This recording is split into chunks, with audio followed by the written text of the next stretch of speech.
Vanakkam. This is Hyder Ali Sayyed from Asivagam, United. Because it's just you and I figured I'd join just to ask you this. Yeah, sure.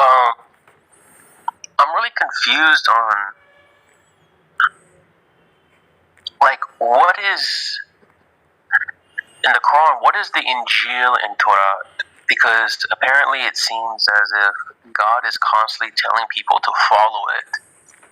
But if the Bible of what we have today, this is what the scholars or people who are the Christians say, that the scholars say that the Bible that we have today was around when Prophet Muhammad was around. So when the Quran was being revealed,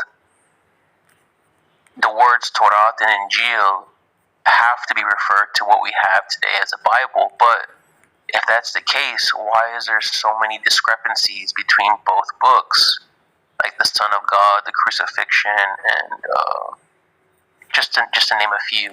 Yes. So what is this Injil? And what's neat, it obviously couldn't be the same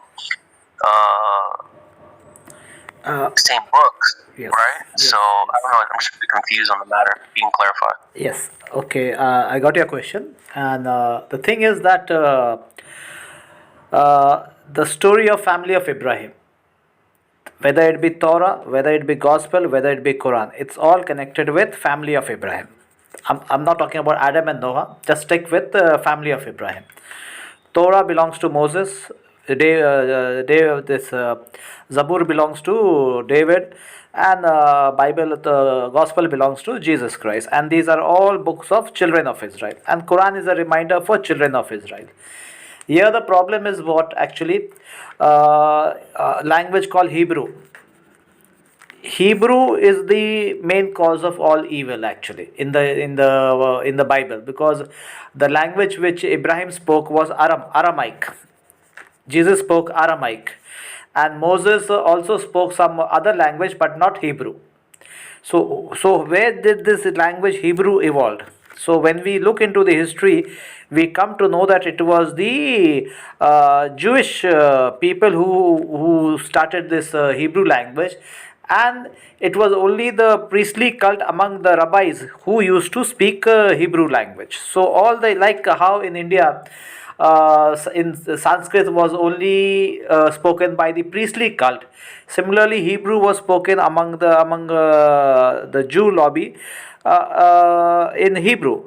So the both the Indian texts, Indian scriptures, and children of Israel, family of Ibrahim scriptures were corrupted by the same people, the Jewish syndicate. Like for example, the Jew, first of all, chapter 2 verse 120, 140 clearly states that Ibrahim, Ismail, Isaac, Jacob and his 12 tribes were not Jew and Christian.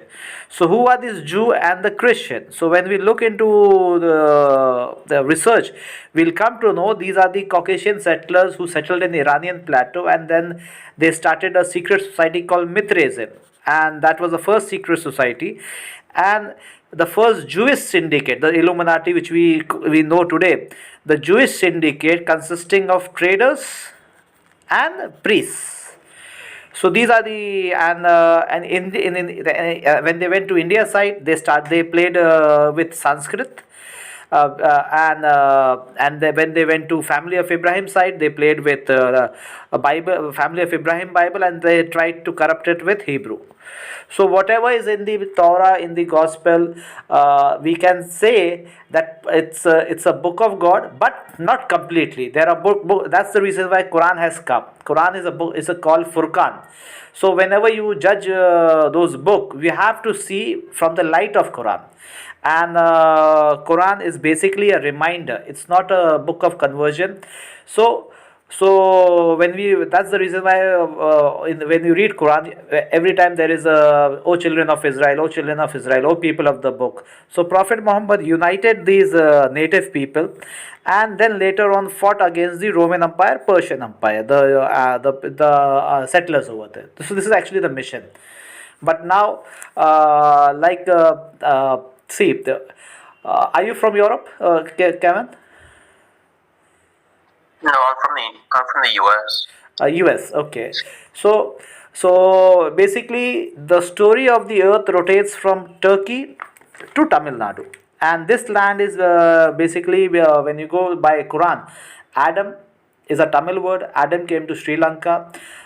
Then Adam used to have twins, a male and a female. Then the first murder took place, and then Cain was banished from this cradle of civilization, and he became the father of the white race. And then before Noah, people were doing genetic engineering, and then the flood was only meant for people of Noah. And chapter 6.6 says that all the civilization was far more advanced. So all the pyramid across globe were part of Tamil civilization. And Quran chapter 49 verse 13 talks about Shuba wa Kabail. Shuba means a different profession, mother colony, and then how the ant colony spread across, population grew, so they made another colony. This is how the colony spread across globe. By the time of Noah, the people were doing genetical engineering, and then Noah flood took place, and then everyone submerged, not the European. And then chapter 11:48 talks about again talks about certain people whom God will give everything, and later they will have a painful torment. So once again, this the whole prophecy about coming of Antichrist, about greater Kali Yuga, and about the four, Daniel chapter 4, chapter 7, which talks about the four beastly regime. It's a warning for family of Ibrahim and the people of Tamil Nadu. See, all the civilizations from Mesopotamian, Abu Huraira, Mari, Aram, Elamite, Mesopotamian civilization, Baluchistan civilization, Indus Valley civilization, Sumerian civilization, these are all Tamil civilization. And later around 5000 BC, there was an internal war among the Pandyans. So that's called Mahabharat. So the war, if you look into, do research on Abu Huraira civilization, you will find radioactive material, and you will find radioactive material in Indus Valley civilization, that is Pakistan today. So there was a nuclear war, and the population of the Pandyan got reduced. And then around 3000 BC, the bloodline of Cain, the first Antichrist, came and settled down in Middle East, Iranian plateau. And like how the Moors educated the Europeans in their 800 years of rule after Prophet Muhammad. Similarly, from 3000 BC to 1500 BC, this the bloodline of Cain was civilized, and then that is what coming of Antichrist mean. So the problem is what the anti-spiritual policy which these Caucasian settlers have started, and that's the reason why Europe, America, the white people over there, they will have no problem in living in peace with other race and other ethnic society. When it comes to Middle East, it's because the land which they occupy is basically belongs to family of Ibrahim and Tamil people. And the four beastly regime, the Persian, the Roman, the Ottoman, and the Saudi, and their religious cult is called Shia, Sufi, Sunni, Wahhabi. So these people are stiff-necked people. That's the reason why Quran chapter 5 verse 82 talks about that. The Jewish syndicate is basically the Muslim world, and they are the biggest enemy to the holy books, because these are the people who have been killing the prophets, and they have been trying to change the word of God. Whereas the Europeans, regarding Quran, clearly says that they are not stiff-necked people. So now whatever has happened, see, today we should be grateful to the European. At least because of them, we know what is inside the Bible, whether it be in whatever the form it is. But nowhere in a Muslim society, these people are encouraging people to read Quran. Now they are encouraging people to read a previous book, but they are talking lots about Islam, and Islam is everything. But and their whole lie of Shia Sunni collapse with chapter 2 verse 246 to 251, where among the family of Ibrahim, right to administration is with seed of David, tribe Judah, Moors, seed of David. So all their and the basic foundation of Shia Sunni is about Khalifa system. Who is the first Khalifa, Abu Bakr or Ali? And when their foundation is being based on lie, so all whatever these people are speaking is totally a lie. And Quran chapter 17 verse 104 talks about the final exodus, and the final fight again is with the Saudi versus children of Israel who are going to come back from America. So So now, what exactly the Saudis and the Middle East people are trying to do is that they are using the other white people, and they are creating a problem between white Jew and among the black people in the name of Christianity and Judaism, and the Nation of Islam again is a corrupt organization funded by Saudi. So the condition to in we see the whole world. If you read Quran, I can show you that Kul Devam or ancestral worship is there in Quran. Then I can show you about Kundalini chakras. I can show you about pineal gland. I can show about conscious of God, and about Sangam era means where all the clan took active part in administration. That is the day behind the elected minister Khalifa system. So whatever the tradition way of life which the ancestor ancient people were doing, that it was replaced by the Caucasian settlers, the Antichrist, the Roman and the Persians, and now they are hiding behind the label of Shia, Sufi, Sunni, Wahhabi. So never see, if you want to understand Quran, it's just chapter 3, verse 33: Adam, Noah, family of Imran, and family of Abraham. If you think you are from family of Ibrahim, that you should go and read the book. Otherwise, just do meditation, just do your work, and try to, if you know the truth, and if you have that willpower to educate about Quran to the family of Ibrahim, locate them and remind them. This is what Prophet Muhammad done, and this is what we have to do, because Quran chapter 42 verse 13 clearly says the religion. I'll read that verse to you. Chapter 42 verse 13. That's what we have to do. But look, can I say this really quick? Yeah, continue. Yeah. But like on Clubhouse, right? Yeah. But even if you remind, right, using the Quran, Christians will still never believe the Quran. They'll never believe it's from God because of these contradictions. So how can the Quran be a reminder if Christians will never even acknowledge it, because it's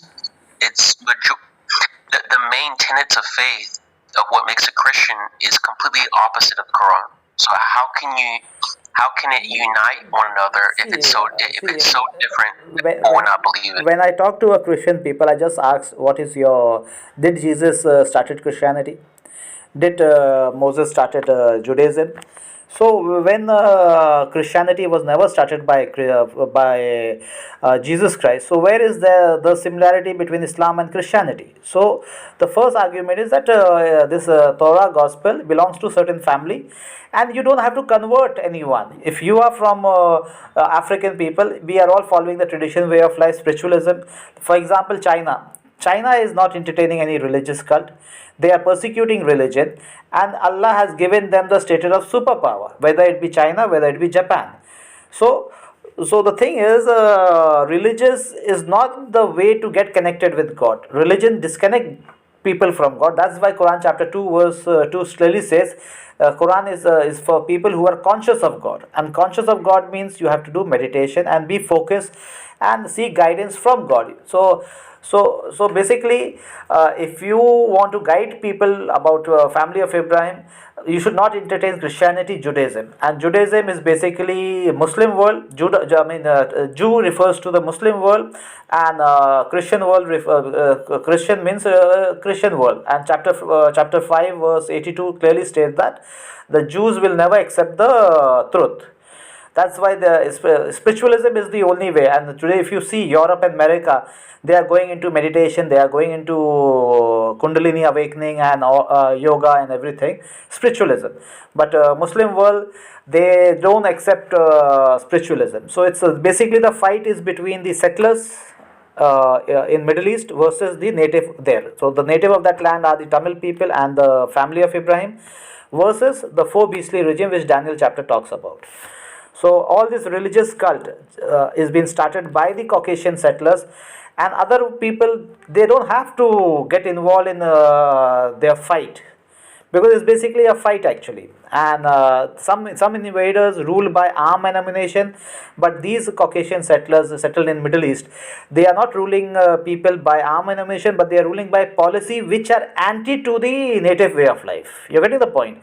So, so when we understand that, and Quran is, since it's a Furqan, it talks about the native way of life which all the society all over the world used to follow, and then the Quran is reminding to follow the same principle once again, and established what you say established salah and pay zakat. Established salah means established sangam era, and for to run the government pay zakat. So we don't have, in the Muslim world you will never find government system. You will find only kingship, and kingship is un-Islamic practice.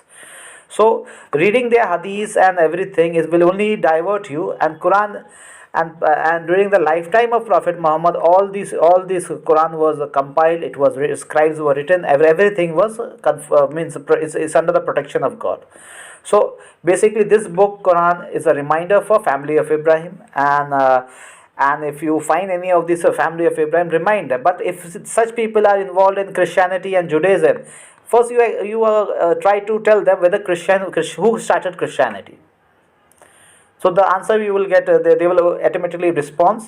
And because most of the black people, because of some monetary gain, they are actually running this show. So as long as religions are there, because just by blaming white supremacy, but because the problem with the black society is that their own people are corrupt, selfish people. So but they don't want to tell that they are corrupt, but they are blaming the white people. So white people should say that we are not involved in all this. These are the people who are, and when the final exodus take place, Europe and America will not suffer.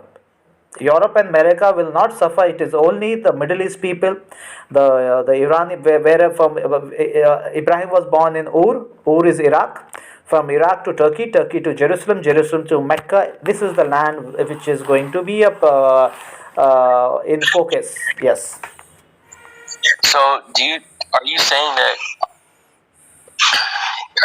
It seems more like the opposite, especially with this whole entire pandemic situation going on. There's more people who are being deluded with this entire agenda. So I'm trying to.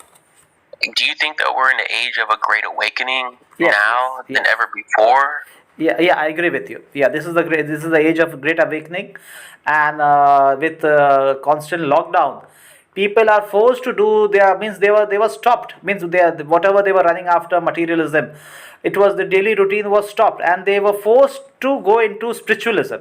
So sitting at home and talking, and ultimately they have to be, and to get focus, they have to do meditation. So most of the people all over the world have started doing meditation, and they are thinking now. So when they start thinking, so it will, because Quran says now they plot and they plan, but the best of planner is God.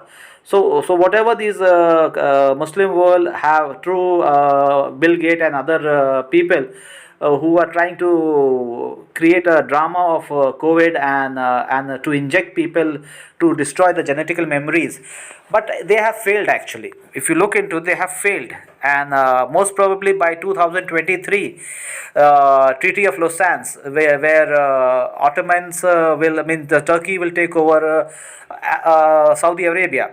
So let's see whether Allah gives it to children of Israel, or these syndicate gives it to Turkey. So we have to wait and watch. But the Great Awakening is happening, and something great, something what do you say? Great Awakening is going to happen very soon. And people who are connected with Quran, and they know the history, because chapter 4 verse 136 talks about 5 article of faith, and most of the people just talk about Allah and the last day, but they don't talk about the history part, that is Adam, Noah, family of Imran, and family of Ibrahim. So when you go into this history through Quran, we can correct all those background, because the mother colony, then what happened, because everything is in a sequence actually. Quran is basically a time travel book for people who are conscious of God. So, and whether you be of any bloodline, that doesn't matter. The more important is that you should have taqwa. God fearing. And God fearing comes when you do meditation and you try to bring harmony in society. And this is what happened after Europe. When Europe, after First World War, Second World War, they entered into the age of spiritualism, and then they brought in single currency, and that's the reason why equality came in Europe. But later on, it was because of the Muslim world that again the people were pushed into all this refugee crisis and all these people in the name of convergence. So Europe was pushed back into the dark ages because of this refugee crisis. So they after First World War, Second World War, they knew how to live in peace. But because of this recession and other refugee crisis which was caused by the ISIS, uh, so the problem was created. So basically, so we have to go into history first, and history is a vast subject, and Quran is giving a guideline to go into the history of Adam, Noah, family of Ibrahim, and So, family of Imran. Yeah. so what books do you read on history? Like, there's so many books out there. So, what would you recommend someone to study? See, the Quran is the best book for a history book. Actually, when you go into Quran, get all the verses of Adam in one place, and based on whatever the information you are getting, check into the other sources of Bible and other historical background, and then you go in. Every race history is there. So all this Chinese, Mongolians, all these races are there. And nowadays, when lots of hadiths are talking about Gog and Magog, Yajud and Majud, but Yajud and Majud has already come and gone. They are finished now. We are in the final hours where final exodus will take place, and the final fight will be between Saudi, the fourth final beast, versus the children of Israel. So this is what is the scenario left, and the world has to either make a choice whether they want to support Middle East, Muslim world, or they just want to be neutral and be with. If you cannot help children of Israel, but don't be their enemy also. So just be neutral.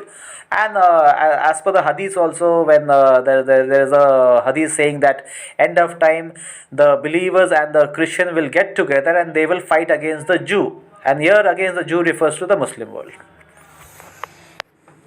Yeah. So it's basically we have to do research, and Quran is the best book for. Quran can give you a sign, and based on sign you have to go into history of. And there is not one particular book you have to, because most of the oral tradition of the people we have to also consider that, because that tradition also is been confirmed by Quran. For example. Like in the Tamil tradition, Tamil people, they are been living here for the native people who have been pushed into the age of untouchable error, and their history has been forgotten, and their books has been corrupted, and then later on the oral tradition which these people have, that oral tradition has been confirmed by Quran. Like for example, first human is black. This is what these people used to say. Now that is confirmed by Quran. Then the first Siddha, the first administrator, again the Quran chapter 96 1 to 5 thought by pen, and chapter 2 verse 30 talks about vicegerent successful authority. So these are all oral tradition which we have to follow. Also we have to look into the consideration. So since it's a long journey for me, and I cannot give you one particular book where I got this history from. So and most of them is guidance from God only. And Quran, I pondered on Quran, and based on that I used to go into different. Like for example, Trinity. When God says about Trinity, so I did a research finding Trinity in all the sectors. Mithraism is also talking about Indra, Varun, Mitra, then Brahma, Vishnu, Mahesh, and Father, Son, and Holy Ghost. These are the Trinity which you find in all the religious organization. So whatever sign is there in Quran, I try to look into in history also.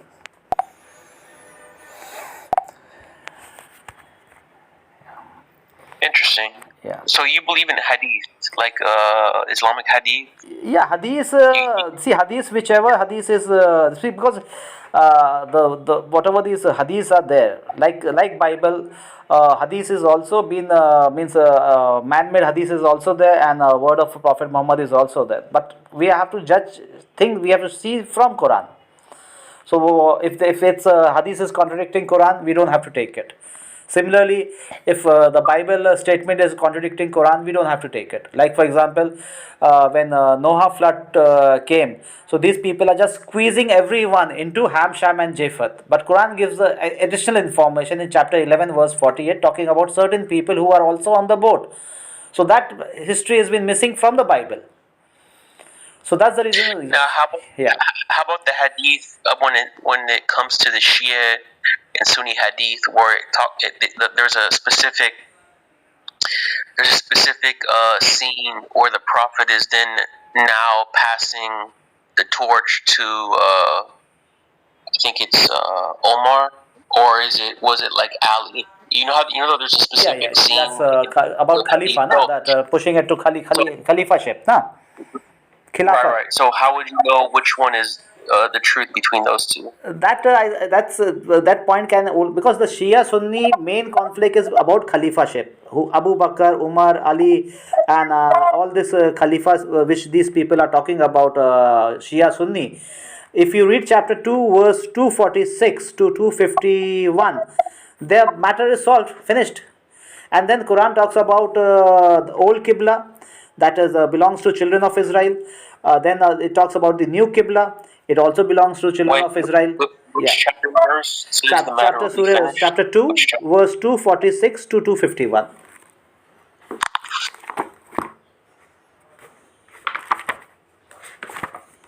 Chapter 2, verse 246.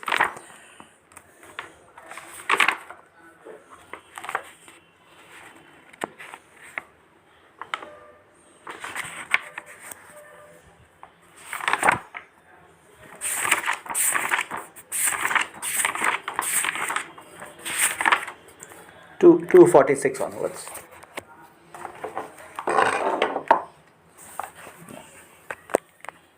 So what are you getting out of this? Yeah, the verse. See, before that, we have to have some historical background. Like around 2000 BC, Ibrahim was given a covenant, and that covenant is inherited by children of Israel, which has been reminded in chapter 2, verse 1, verse 240. You fulfill my covenant, I will fulfill your covenant. This is what the agreement is between those people. Then later on, about the story of Moses, Exodus, and all that thing, whatever has happened. And later on, when this period is around 930 BC. So this is where the descendant of Israel after Musa, when they said to one of their prophet, that is Samuel, appoint a king for us. See, prophethood is there among family of Ibrahim, but a kingship is not there. So appoint a king for us, so that we may fight in Allah's way. Samuel said, "Do you think you would refrain from fighting if it is made obligatory for you?" They said, "What is the matter with us that we should not fight in Allah's cause, whereas we have been driven away from our homeland?" So they were like into slavery and all that, and they and from our homeland and our children. So when fighting was ordained for them, they all turn away except a few, and Allah is well aware of the unjust. Next verse says, "And their prophet said to them, Indeed, Allah has sent Talut," means Saul, "as your king." So Saul was appointed as their king. They said, "Why should we have a kingship over us, whereas we deserve the kingship more than he? And nor has he given enough wealth." He said, "Indeed, Allah has chosen him above you, and he has bestowed him and with vast knowledge and physique, and Allah may bestow his kingdom on whoever he wills." So it's Allah chooses Khalifa, not any Surah committee or any Shia Sunni version of it. So his kingdom to whoever he wills, and Allah is the most capable of all knowing. The next verse says, "And their prophet said, Indeed the sign of this kingdom will be the coming of the Ark of Covenant, a box to you, in which from your Lord is the containment of hearts and containing some souvenirs left behind by the honorable Musa and honorable Harun, born by the angels." So Ark of Covenant united these 12 tribe of house of Israel. And for you, if you are a believer. So when Talut left, Saul left from the city along with the armies.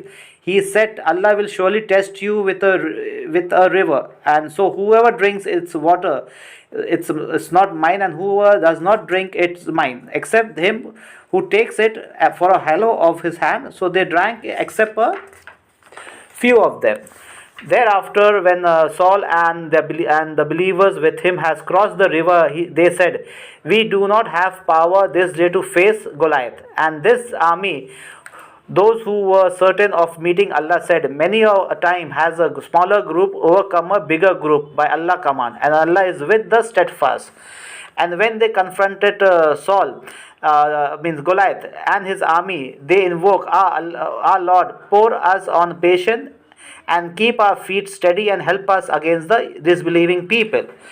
So they routed them by the command of Allah, and Daud slew Goliath. And Allah gave him the kingdom and wisdom, and taught him all whatever he willed. And if Allah does not ward off some men by others, the earth will be destroyed, and Allah is the most munificent towards the entire creation. So kingship was given to David, and then King Solomon built the first administration center at Jerusalem, and Ark of Covenant was kept there. And then later, if you go into the history, Romans and all these people, they attacked Jerusalem, and Ark of Covenant before Jesus Christ was missing. And majority of the 12 tribes, they left Middle East, and they migrated to Arabia and Africa. And then when Jesus came, his mission was incomplete. He's taken up our life, and he said that when Comforter comes, because most of the Caucasian settlers, the Roman and the Persian, they came to Jesus Christ saying that, teach us some word of God.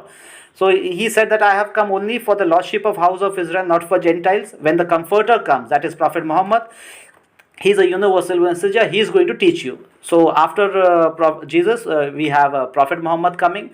And when Prophet Muhammad came, his mission is a universal messenger. But Quran chapter 36, 1 to 11 stops Prophet Muhammad from wasting his time on the people whose forefathers were not born, referring to the Roman Empire, Persian Empire, who now disguise themselves as Iran, Iraq, all these people.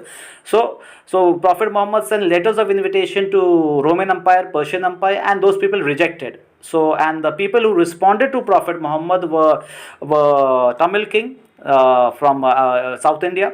Then we have family of Abraham. Then the African people, because of the lineage of there was a blood relationship between Ethiopian and Arabs. So these all people, they united against what you say, Roman Empire, Persian Empire. And chapter 9 clearly states that when they got defeated, chapter 9:28, from that day the white people are not supposed to enter into Hijaz region. And then we come to know that the Moors, the new Qibla was appointed, and from Mecca, the children of Israel, tribe Judah Moors, they ruled Hijaz region, and 800 years in Europe, where they educated those Spanish people and other Europeans there. So this is what the history tells us. And once more, whenever who defeated this Moors? In 1400 AD, the Ottoman, they entered into Medina, and this is when they destroyed the regime of Ottoman. I mean the Moors. Moors got defeated. Islam was kicked out of Spain because of the Ottoman Empire. And those people, they left Spain, and they settled in the west coast of Africa. And then Columbus wanted to reach India, but he reached America, and he found the red Indians there, not the black Indians. And then they genocided. And since Columbus, he's a Spanish sailor, he knew about tribe Judah Moors. So he went. They started this slave trade from 1619 onwards. The slave trade started, and this is how the black people are in America. And then later the final sign before Day of Judgment is the coming of Jesus Christ, and where Jesus Christ and the fulfillment of promise which Allah has made with children of Israel, that they are going for. One day they will return back to their land, and this is the period actually. This is the period where children of Israel who are in America, they will return home. And that's why in the clubhouse there are lots of confusion going on, that and no one is talking about Iraq, about Turkey, about Jerusalem, about Mecca, which actually is the property of family of Abraham. So the final conflict again is between Muslim world versus Jesus Christ or children of Israel. So if you are from America, leave this concept of Shia, Sunni, Sufi, Wahhabi. Let them do whatever they want, because these people are stiff-necked people. And Prophet Muhammad, if you read chapter 36, they will never ever accept the real Islam. And based on whatever means Shia Sunni version of Islam is there, they will only talk about, criticize Aisha, they will criticize Prophet Muhammad, and this is what they are doing on Clubhouse. But they will never talk on Quran. They will never talk on who are the Jews, who are the Christians, who are the Muslims, or who are the people of the book. The Quranic history they will never talk, because the enemy of Quran are those Shia, Sufi, Sunni, Wahhabi. So if you are from America, leave them. It's their war, and you should do meditation. Go, if possible, do spiritualism. Do try to do meditation, yoga, and if possible, try to contact the black people and remind them that leave religious cult, go back to your tradition way of life, that is spiritualism. Yes. Thank you for the lengthy response on that. I have to get going to get ready for school, so I appreciate it again, and God willing, we could reconnect. I have some other questions for you as well on a different matter. Yes. Yes. But until then, take care, Yes. Thank you. and we'll talk later. Yes, sir. Thank you. Thank you, sir. Prolonging due to four beastly regime disguised as Muslim world. Satyugam possible only through straight path of first